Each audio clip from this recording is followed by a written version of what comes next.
Bismillahirrahmanirrahim. Assalamualaikum warahmatullahi wabarakatuh. Kami dari kelompok ini akan membawakan judul atau tema, yaitu perjuangan dakwah Rasulullah di Madinah dalam struktur dan analisis teori diplomasi. Sebelum itu, perkenalkan, nama saya Muhammad Imam Syamil Nasution. Saya Muhammad Zidnal Arzak, selaku anggota kelompok ini juga. Dan saya Muhammad Abadi Firdaus, anggota kelompok ini juga. Sebelum kita membahas intinya, kita akan mulai dari pembahasan diplomasi ya. Apa itu diplomasi? Jadi diplomasi itu mulai berkembang pesat pasca Konferensi Wina pada tahun 1961 yang menjelaskan bahwa tujuan-tujuan hak-hak istimewa dan kekebalan hukum tidaklah untuk keuntungan individu, akan tetapi untuk menjamin pelaksanaan yang efisien fungsi-fungsi misi-misi diplomatik dalam mewakili negara-negara.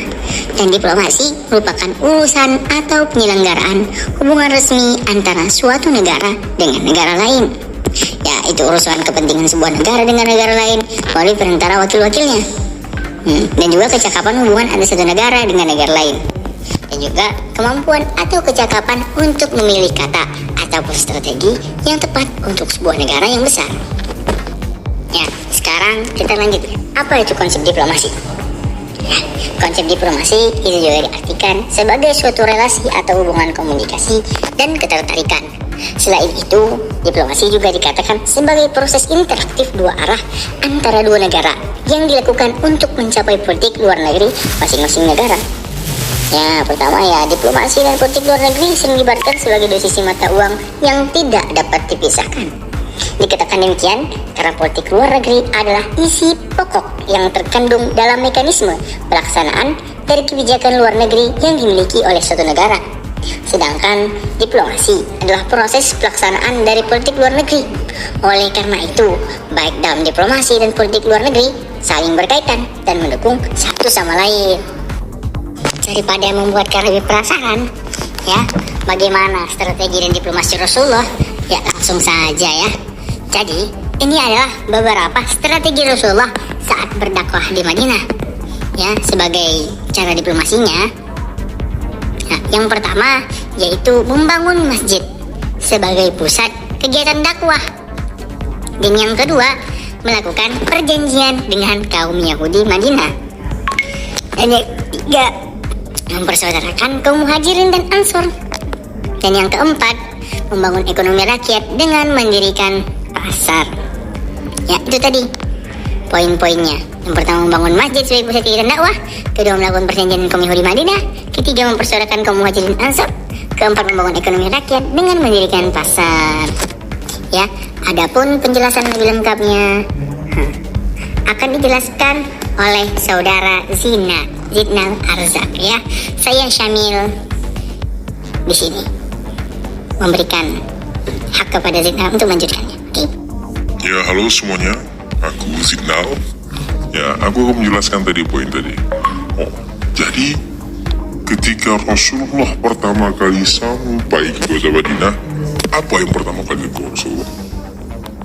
Benar, membangun masjid. Untuk apa? Sebagai pusat kegiatan dakwah.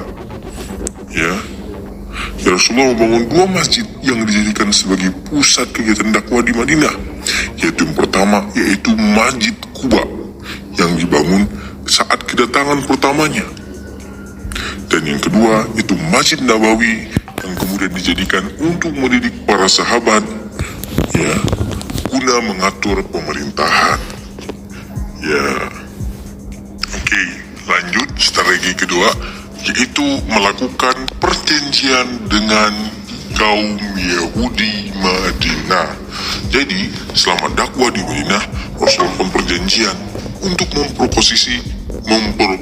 posisi kaum muslimin dari gangguan penduduk asli bangsa Arab maupun Yahudi. Hal ini juga dilakukan tidak lain untuk menjaga stabilitas di kota Madinah. Ya, perjanjian tersebut kemudian melahirkan Piagam Madinah atau yang kita kenal dengan Madinah Charter. Ya, piagam ini berisi 10 bab. Di antaranya yaitu pembentukan umat, hak asasi manusia, persatuan seagama, persatuan segenap warga negara, golongan minoritas, tugas warga negara, melindungi warga negara, pimpinan negara, politik perdamaian, dan bab terakhir merupakan penutup. Ya, itu mungkin strategi pertama dan kedua, ya, yang tadi saya jelaskan, yaitu membangun masjid sebagai pusat kegiatan dakwah, dan kedua melakukan perjanjian dengan kaum Yahudi Madinah. Ya, adapun penjelasan selanjutnya akan dijelaskan oleh saudara Muhammad Abadi Firdaus. Saya Sidnal menyerahkan kepada dia. Halo semuanya, saya Muhammad Abadi Firdaus ya, akan menjelaskan lebih dalam lagi tadi tentang strateginya, yaitu strategi yang ketiga dan keempat. Strategi ketiga yaitu mempersaudarakan kaum muhajirin dan ansor. Ya, jadi Rasulullah SAW juga mempersaudarakan dua kaum muslimin, yakni kaum muhajirin, ya, yaitu kaum yang hijrah dari Mekah ke Madinah, dan kaum Ansor, yaitu kaum penduduk Ansor itu sendiri. Dan Rasulullah menganjurkan untuk kedua kaum tersebut untuk saling memupuk persaudaraan dan melarang adanya sentimen kesukuan. Ya, hal ini dilakukan untuk memperkuat umat Islam. Yaitu dapat kita lihat bagaimana caranya kaum Ansor membantu kaum Muhajirin dengan namanya mengentaskan kemiskinan itu, yaitu mereka dengan membagi setengah hartanya kepada kaum Muhajirin.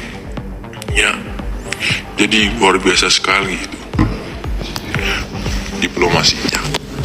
Oke, lanjut ya, dan lanjut, yaitu strategi yang keempat, yaitu membangun ekonomi rakyat dengan mendirikan pasar. Ya, Rasulullah SAW mendirikan pasar yang tidak jauh dari Masjid Nabawi untuk membangun perekonomian rakyat, sekaligus sebagai sarana dakwahnya.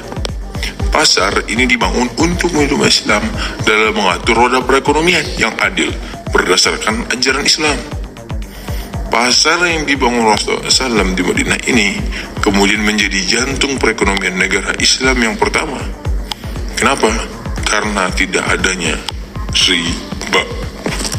Ya, itu mungkin penjelasan dari saya. Adapun kesimpulan yang dapat kita ambil, ya, sebenarnya bahwa diplomasi, ya, itu di zaman Rasulullah itu sebenarnya sudah ada. Akan tetapi istilah diplomasi secara kata-katanya diplomasi itu belum muncul.